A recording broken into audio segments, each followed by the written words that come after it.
Well, I was going to do a video, which I might later, of Instagram versus reality, showing me um, as I am right now, rather put together, um, just a girl, a woman who looks nice, as I can anyway, um, with some accessories. Uh, that's what you see typically when you watch a chronic illness Instagrammer. You see a bubbly looking, vivacious, well put together, uh, typically female, because unfortunately, um, there are a lot of illnesses that predominantly affect women, which may be due to the fact that 99% of medical research has always been done on men, typically college-aged men, because they will subject themselves to studies for little to nothing. And so they're healthy and they're young and they're male. And due to our hormones, everything is different. We're more than twice as likely to get Alzheimer's than men are. We have something called the Euphratean cycle, which is different than the circadian rhythm. Like our whole body runs on the circadian rhythm. And when organs are supposed to operate, when they're supposed to shut down, restore, etc., when we sleep, that 24-hour cycle, because we're on a rotating planet, we come in a natural 24-hour cycle, just like plants do. You've seen them. Some of them shut down their flowers during the night and then open up when the sun is up, or sunflowers that chase the sun. We chase the sun and we shut down at night. It's part of our biology. It's inborn into us, and everything that it operates in our body operates on cycles. And the Euphratean cycle has to do with female anatomy and female hormones. The Euphratean cycle is our menstrual cycle, and it doesn't just happen during our menstrual cycle, it happens all day long, from the last day of our first period till the first day of our next period, and all through our period. Our hormones do a variety of things, and your hormones are like the remote control for your operating systems in your body. They are the hand that touches the thermostat, and the thermostat controls everything. Um, the hormones are the operating system. So we have a different cycle. The morning routine is built around men. $1 million morning routines and all of that. It's a 9 to 5 job. It's all built around men's cycles. Most medication is everything is built around men. So it's not kind of a surprise to me that more women catch certain illnesses than men, because the medication, the treatment, and the advice on a healthy lifestyle is not um, fit for them. They were never really tested or included as test subjects. In fact, women of childbearing age um, have been specifically precluded from medical research historically, because they didn't want to threaten or damage the potential of them having children, so they were not researched at all, which is most of us, most of our lives. And you can't just often, unless you're researching a childhood disease, practice on children. So women are largely excluded from most research studies, medication studies, etc. So all the typical healthful advice, and I already made a post about how typical healthy advice doesn't work uh, for chronically ill individuals. It's often a little mismatched from the rules do not apply the same. So we've been following a rule book built for men. Uh, it wasn't intentional and spiteful. They didn't do this intentionally to harm women, but the result has been harming women. because they don't have adequate information. Like we focus on women's cancers and stuff. I'm focusing on women's cancers right now because I'm dealing with one. The start of one, hopefully, just the start. So we can pop my uterus right out and call it done. But breast cancer, all of that gets a lot of attention. Women are more likely to wind up with Alzheimer's or dementia than they are with breast cancer. We don't focus on that. Women are twice as likely as men to get Alzheimer's in particular. We don't focus on that. Our neurology changes. Our appetites change. Our motivation and willpower changes. It's all due to your hormones. Your hormones. Your hormones. So in that way, and then less effective medication, because medication was tested and sampled on men. And our bodies are inherently biologically different. I'm not going to talk about equal rights and all that. Yes, we can do anything you can do. I can do better, blah, blah, blah. Yes, yes, yes. We're not talking philosophy and social norms and all of that kind of stuff. Go chase your dreams. We're talking about effective treatment, medication, and healthful daily advice, even for healthy individuals, to maintain that healthfulness.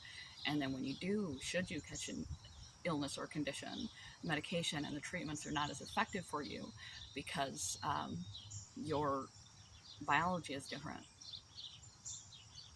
and you were never included in the tests.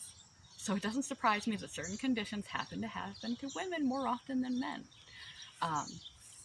But like autoimmune conditions, that's something people don't argue about exists, or is it an in-your-head kind of condition, or women are prone to it because we're more hysterical. We still got to shake loose a lot of that stigma around female emotionality and that putting them at risk for being prone to mental illness or fictitious illness, things that are correlated with mental health, to be dismissed in that fashion by the public and by medicine. That gender bias that exists. It's kind of like a double bias. They don't make proper research about the illnesses, how it affects women specifically. Don't research medication that affects women specifically. And then should you show up with the condition, you're more likely to be brushed off as being hysterical and not get treatment fast enough. But autoimmune conditions, we can all agree those exist, right? So autoimmune conditions across the board affect women 80%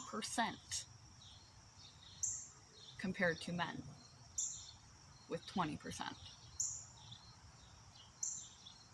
Why is that happening?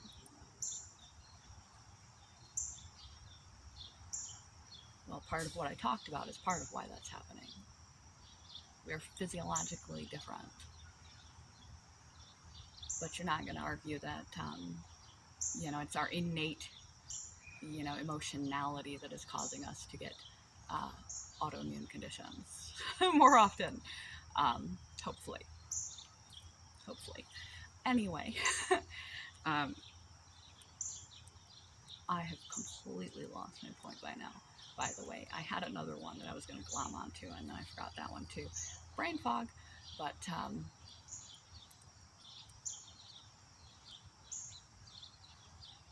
what you see on social media, people with chronic illnesses, it's typically a put together. If I can back up, I even matched my shoes today. I'm not wearing any socks because I couldn't find any clean socks. It's been a while since I've done laundry. The struggle is real. Even match my shoes. I tried to find a pair of nice boots that I have that I never wear because I have to wear orthopedic shoes because my feet are very screwed up. But I could not find them, and I was just going to wear them for a prop. I mean, that's pretty much all I can wear them for. If I go out, I have to bring my orthopedic shoes with me and just like wear those like at the restaurant. If I wear heels or something, I can just like wear them at the restaurant to look cute while I'm seated and not moving much. and then I have to change into, for any walking around from place to place or anything like that, into shoes that are more beneficial for my foot problems. So there's that. But I dug these out because they matched as close as I could find of my other shoes that just I still haven't the heart to get rid of because I liked them before my problems began. But you're gonna see a, you know, young-ish, because that's who's on Instagram for the most part. Although we're beginning to celebrate a wider diversity of people, youngish people who look completely ordinary because most, not just some, most disabilities and illnesses are invisible.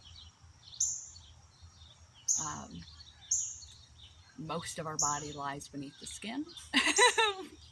It's just, you know, that should not be a surprise.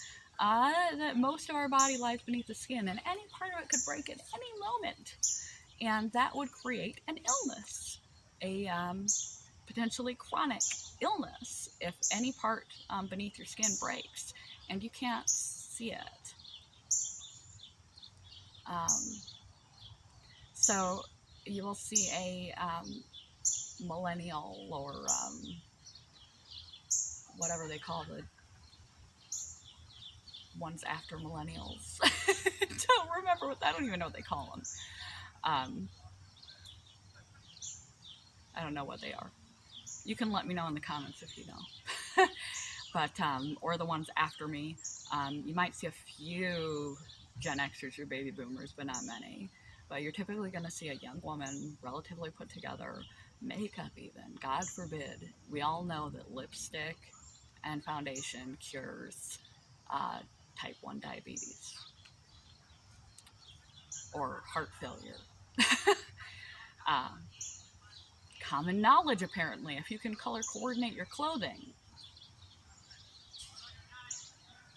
you've cured your disability. It's funny the things that we pick apart. But I wanted to do a, and you're going to get a lot of explanational quotes and posts and pictures about trying to get across the feelings, the discomfort, the unpleasantries of it all, and a lot of pick-me-up kind of quotes and posts and memes about trying to cope with it all in a positive mindset, and advocacy kind of posts about trying to educate others and with facts and figures and information that about the disorders, healthy and unhealthy people,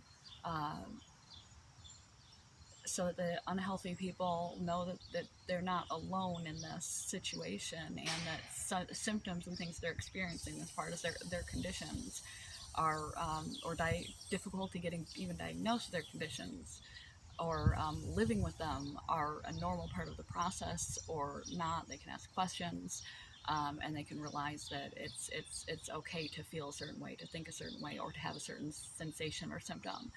And people that aren't healthy, or that are healthy, can't talk. People that are healthy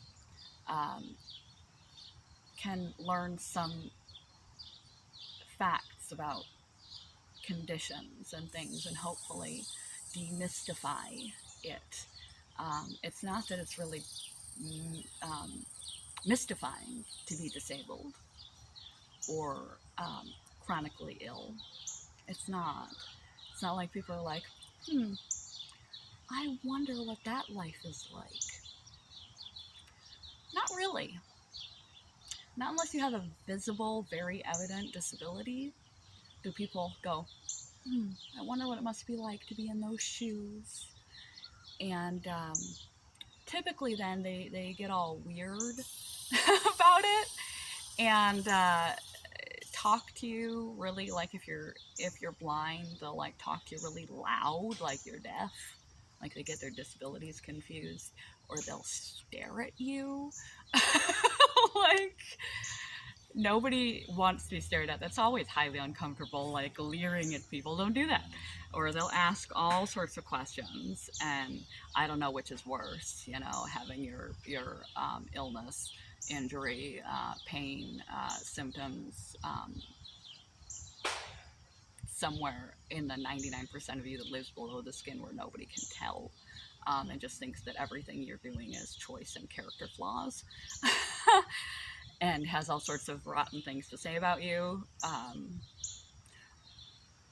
or to have a very evident disability where that's all people boil you down to, and you're like a circus sideshow, at times, stared at, talked about, asked a million personal questions that you don't really have the intimacy with the person to have the right to ask. They both have their downsides. They both have their downsides. But I was going to do a reality versus Instagram chronic illness. That's what this started out as, but I'm burnt out. Just the effort of getting dressed up. I need to take a break. And I look all right. My boyfriend just woke up, and I don't feel like undoing myself. I should have done the undone part first. And brain's not working yet. Thank you, hypersomnia. But of me looking cute, all put together with a couple of accessories, maybe my little blue cane,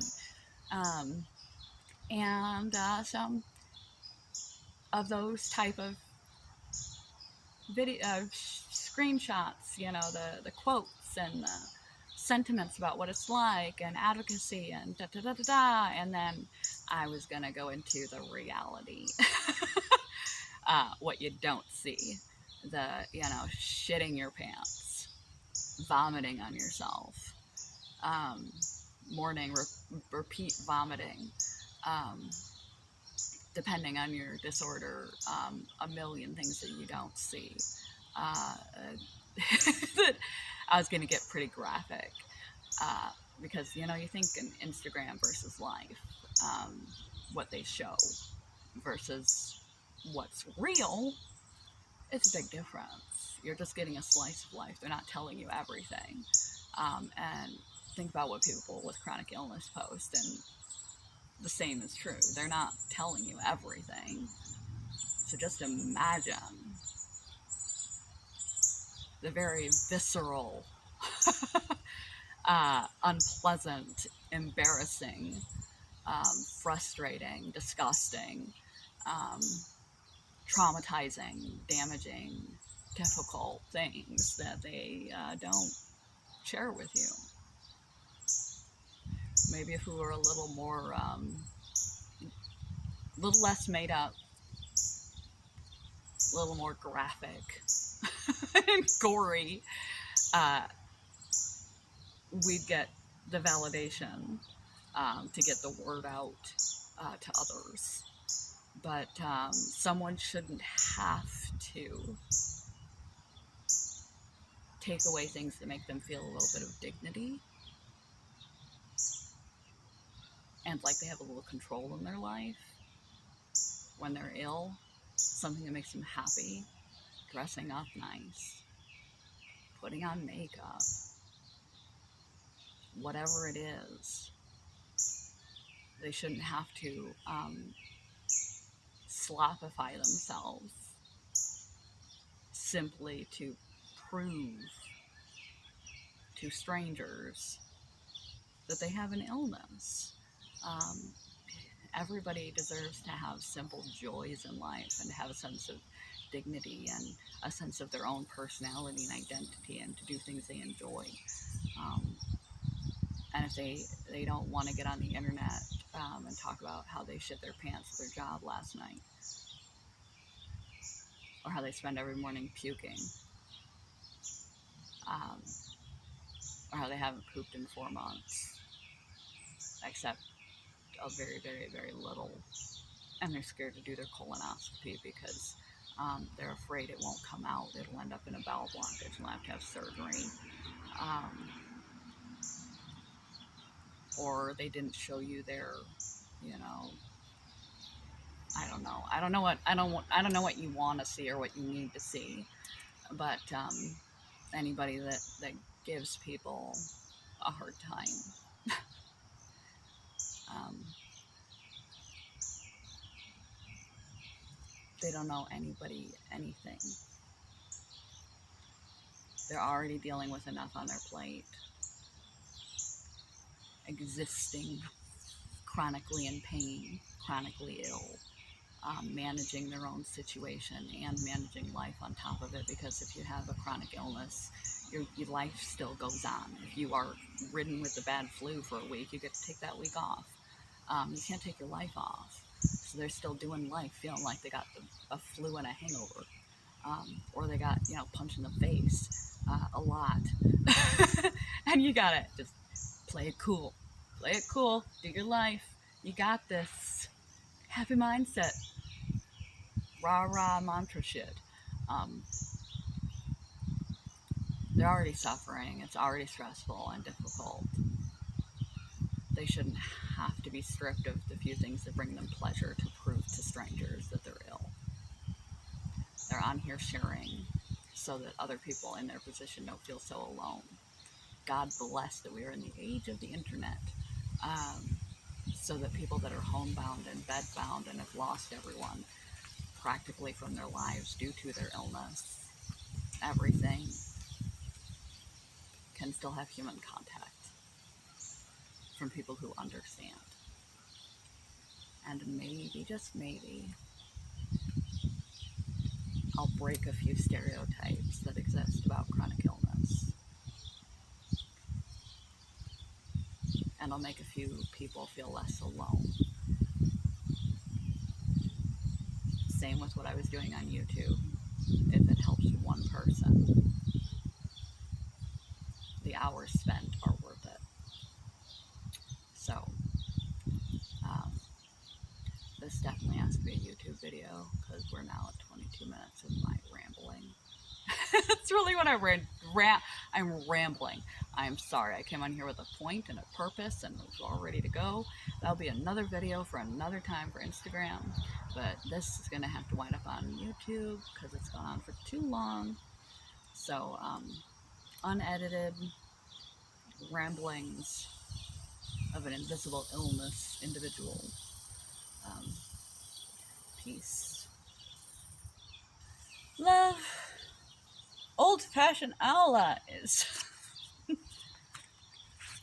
I hope you have a good day.